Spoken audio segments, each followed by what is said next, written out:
ಪ್ರೀತಿಯ ವೀಕ್ಷಕರೇ, nature life DK YouTube ಚಾನೆಲ್ಗೆ ಸ್ವಾಗತ. ಇವತ್ತು ಮನಸ್ಸು ಅನ್ನೋದು ನಮ್ಮ ಆರೋಗ್ಯಕ್ಕೂ ಮತ್ತು ಅನಾರೋಗ್ಯಕ್ಕೂ ಯಾವ ರೀತಿಯ ಸಂಬಂಧವಾಗಿ ಇರುತ್ತದೆ, ಮನಸ್ಸಿನಿಂದಲೇ ಆರೋಗ್ಯವನ್ನ ಯಾವ ರೀತಿ ನಾವು ಕಾಪಾಡಿಕೊಳ್ಳಬೇಕು ಎಂಬುದನ್ನ ಇವತ್ತಿನ ವಿಡಿಯೋದಲ್ಲಿ ತಿಳಿದುಕೊಳ್ಳೋಣ.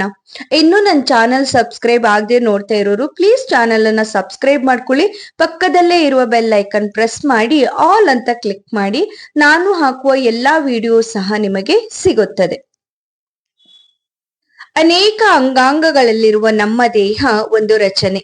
ಹೀಗಾಗಿ ದೇಹದ ಯಾವುದೇ ಒಂದು ಅಂಗಕ್ಕೆ ಸಮಸ್ಯೆ ಬಂದರೂ ಇಡೀ ದೇಹಕ್ಕೆ ಅಹಿತವಾಗುತ್ತದೆ. ಆ ಸಮಸ್ಯೆಯ ನಿವಾರಣೆಗೆ ಅನೇಕ ಅಂಗಗಳು ತಮ್ಮ ಸಾಮರ್ಥ್ಯಕ್ಕಿಂತ ಹೆಚ್ಚು ಕೆಲಸ ಮಾಡಿ ಸಹಾಯ ನೀಡುತ್ತವೆ. ಈ ಎಲ್ಲಾ ಹೊಂದಾಣಿಕೆಯ ಪ್ರಕ್ರಿಯೆಗಳನ್ನು ಮೆದುಳು ನಿವಾರಿಸುತ್ತದೆ.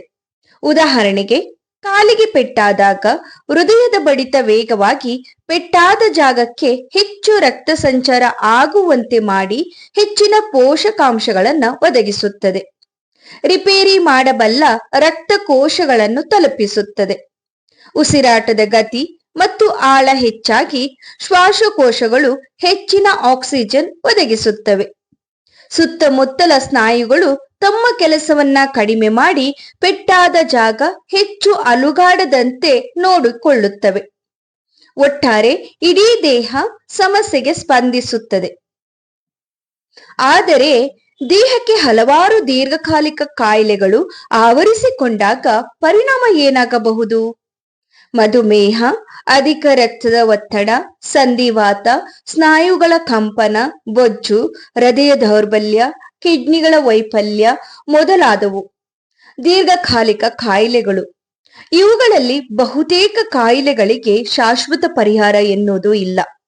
ಔಷಧಗಳು ಜೀವನ ಶೈಲಿಯ ಸೂಕ್ತ ಬದಲಾವಣೆಗಳ ಮೂಲಕ ಕಾಯಿಲೆಗಳನ್ನ ನಿಯಂತ್ರಣದಲ್ಲಿ ಇಟ್ಟುಕೊಂಡು ಅವುಗಳೊಡನೆ ಸಹಬಾಳ್ವೆ ಮಾಡಬೇಕಾಗುತ್ತದೆ. ಎಷ್ಟೇ ಶಿಸ್ತಾಗಿ ಬದುಕಿದರೂ ಒಮ್ಮೊಮ್ಮೆ ಅವುಗಳ ನಿಯಂತ್ರಣ ಏರುಪೇರಾಗಿ ಸಮಸ್ಯೆ ಮೂಡುವುದು ಉಂಟು. ಒಂದಕ್ಕಿಂತ ಹೆಚ್ಚಿನ ಇಂತಹ ಸಮಸ್ಯೆಗಳು ಇದ್ದರೆ ಅವುಗಳ ಪರಸ್ಪರ ಪೂರಕ ನಿಯಂತ್ರಣ ಬಹಳ ತ್ರಾಸದಾಯಕ.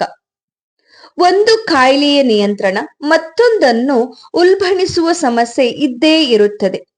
ಉದಾಹರಣೆಗೆ, ಮಧುಮೇಹ ಮತ್ತು ಸಂಧಿವಾತ. ಮಧುಮೇಹದ ನಿಯಂತ್ರಣದಲ್ಲಿ ವ್ಯಾಯಾಮದ ಅಗತ್ಯವನ್ನ ಹೆಚ್ಚಾಗಿ ಹೇಳಬೇಕು. ಬಿರುಸು ನಡೆಗೆ, ಯೋಗಾಸನೆಗಳು, ಸರಳ ಏರೋಬಿಕ್ ವ್ಯಾಯಾಮಗಳು ಮಧುಮೇಹ ನಿಯಂತ್ರಣದಲ್ಲಿ ಪ್ರಮುಖ ಪಾತ್ರ ವಹಿಸುತ್ತವೆ. ಆದರೆ ಸಂಧಿವಾತದ ರೋಗಗಳಿಗೆ ಇಷ್ಟು ವ್ಯಾಯಾಮ ಸಾಧ್ಯವಾಗುವುದಿಲ್ಲ. ಅವರ ಆಸಕ್ತ ಕೀಲುಗಳು ಈ ಚಲನೆಯನ್ನ ಸಹಿಸಲಾರವು.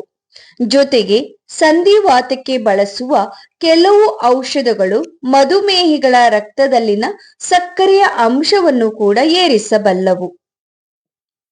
ಇದು ನಿಧಾನವಾಗಿ ಬೊಜ್ಜಿನ ಬೆಳವಣಿಗೆಗೂ ಕಾರಣವಾಗಬಹುದು. ಹೀಗೆ ಒಂದು ಸಮಸ್ಯೆ ಮತ್ತೊಂದಕ್ಕೆ ದಾರಿ ಮಾಡಿಕೊಡುವುದು ಬಹಳ ಸಾಮಾನ್ಯ. ಇಂತಹ ಸಂದರ್ಭಗಳಲ್ಲಿ ಬಹಳ ಮಂದಿ ರೋಗಿಗಳ ಮಾನಸಿಕ ಸಾಮರ್ಥ್ಯ ಕುಸಿಯುತ್ತದೆ. ತಮ್ಮ ದೇಹ ತಮ್ಮ ನಿಯಂತ್ರಣದಲ್ಲಿ ಇಲ್ಲ ಎಂಬುದು ಆಘಾತ ನೀಡುವ ವಿಷಯ. ದಿನ ಬೆಳಗಾದರೆ ಯಾವ ಸಮಸ್ಯೆ, ಆರೋಗ್ಯದ ಸಮಸ್ಯೆ ಕಾಡುತ್ತದೆಯೋ ಎಂಬ ಆತಂಕ, ಯಾವ ಹೊಸ ಔಷಧಿ ಸೇವಿಸಿದರೆ ಯಾವ ಅಡ್ಡ ಪರಿಣಾಮವಾಗಿ ತೊಂದರೆ ಉಲ್ಬಣವಾಗುತ್ತದೆಯೋ ಎಂಬ ಭೀತಿ. ಇಷ್ಟು ಉದ್ವೇಗಗಳ ನಡುವೆ ಮನಸ್ಸನ್ನು ಶಾಂತವಾಗಿ ಇಟ್ಟುಕೊಳ್ಳುವುದು ಸುಲಭದ ಮಾತಲ್ಲ. ಮಾನಸಿಕ ಉದ್ವೇಗ ಭೌತಿಕ ದೇಹದ ಹಲವಾರು ಕೆಲಸಗಳನ್ನ ಅಂಗಗಳ ನಡುವಿನ ಸಮನ್ವಯವನ್ನು ಕೆಡಿಸಬಲ್ಲದು. ಇದೊಂದು ರೀತಿಯ ವಿಷಮ ಆವರ್ತನ ಚಕ್ರ. ಮನಸ್ಸಿನ ಭೀತಿ ದೈಹಿಕ ಆರೋಗ್ಯದ ಮೇಲೆ ಅಸಹಜ ಪರಿಣಾಮವನ್ನ ಬೀರಿ ಚಿತ್ತ ಶಾಂತಿಯನ್ನ ಮತ್ತಷ್ಟು ಕೆಂಗೆಡಿಸುತ್ತದೆ. ಒಮ್ಮೆ ಇದರ ಚಕ್ರ ವಿಭವಕ್ಕೆ ಸಿಲುಕಿದರೆ ಹೊರಬರುವುದು ಬಹಳ ಕಠಿಣ. ಮಾನಸಿಕ ದೃಢತೆಯನ್ನ ಕಳೆದುಕೊಂಡರೆ ಆರೋಗ್ಯದ ಒಟ್ಟಾರೆ ಸುಧಾರಣೆ ಸುಲಭವಲ್ಲ. ಹೀಗಾಗಿ ಮನಸ್ಸನ್ನು ಶಾಂತವಾಗಿ ದೃಢವಾಗಿ ಇಟ್ಟುಕೊಳ್ಳುವಂತಹ ಪ್ರಯತ್ನಗಳು ಸದಾ ನಡೆಯುತ್ತಿರಬೇಕು. ಅದಕ್ಕೆ ಅನುಸಾರವಾಗಿ ಕೆಲವೊಂದು ಸಲಹೆಗಳಿವೆ.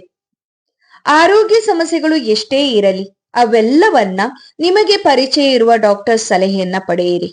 ಇದರಿಂದ ನೀವು ಅಂದುಕೊಳ್ಳುವ ಅನಾರೋಗ್ಯದ ಸಮಸ್ಯೆಯಿಂದ ಮುಕ್ತಿ ಕೂಡ ಸಿಗಬಹುದು. ಕೆಲವೊಮ್ಮೆ ಏನೂ ಸಮಸ್ಯೆ ಇಲ್ಲದೆ ಮನಸ್ಸು ಒದ್ದಾಡುತ್ತಾ ಇರುತ್ತದೆ. ನನಗೇನೋ ಆಗಿದೆ ಅನ್ನುವ ಹಾಗೆ. ದೀರ್ಘಕಾಲಿಕ ಕಾಯಿಲೆಗಳನ್ನ ಒಪ್ಪಿಕೊಳ್ಳಬೇಕು. ಶಾಶ್ವತ ಚಿಕಿತ್ಸೆ ಇಲ್ಲದೆ ಇರುವ ಕಾಯಿಲೆಗಳನ್ನ ಅದ್ಯಾವುದೋ ಜಾದು ಮಾದರಿಯ ಚಿಕಿತ್ಸೆಯಿಂದ ಗುಣಪಡಿಸುವ ಮಾತುಗಳನ್ನ ನಂಬಬಾರದು. ಈ ವಿಷಯದಲ್ಲಿ ತಜ್ಞ ವೈದ್ಯರ ಮಾತೆ ಅಂತಿಮ. ಕಾಯಿಲೆಗಳ ಜೊತೆಗೆ ಹೊಂದಾಣಿಕೆ ಮಾಡಿಕೊಂಡು ಅವುಗಳನ್ನ ನಿಯಂತ್ರಿಸಬೇಕೇ ಹೊರತು ಎಂತಹದೋ ಅಪಾಯಕಾರಿ ಪ್ರಯೋಗಗಳಿಗೆ ದೇಹವನ್ನ ಒಡ್ಡಬಾರದು.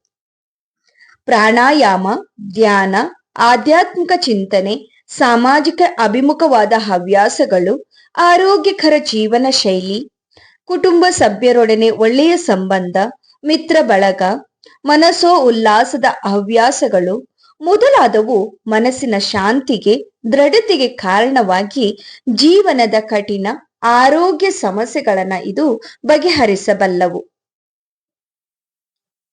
ಜೀವನ ಪ್ರಯಾಣದಲ್ಲಿ ಅನಾರೋಗ್ಯಗಳು, ಅಹಿತಕರ ಘಟನೆಗಳು ಇಂತಹ ಸಮಸ್ಯೆಗಳಿಗಿಂತ ದೇಹದ ಆರೋಗ್ಯವನ್ನ ಸಾಧ್ಯವಾದಷ್ಟು ಸ್ಥಿರವಾಗಿ ಇರಿಸಿಕೊಳ್ಳಲಿ ನಮ್ಮ ಮನಸ್ಸಿನ ದೃಢತೆಯ ಪಾತ್ರ ದೊಡ್ಡದು. ಯಾವುದೇ ಕಾಯಿಲೆಯ ನಿವಾರಣೆಯಲ್ಲೂ ಈ ಅಂಶವನ್ನ ಮರೆಯಬಾರದು.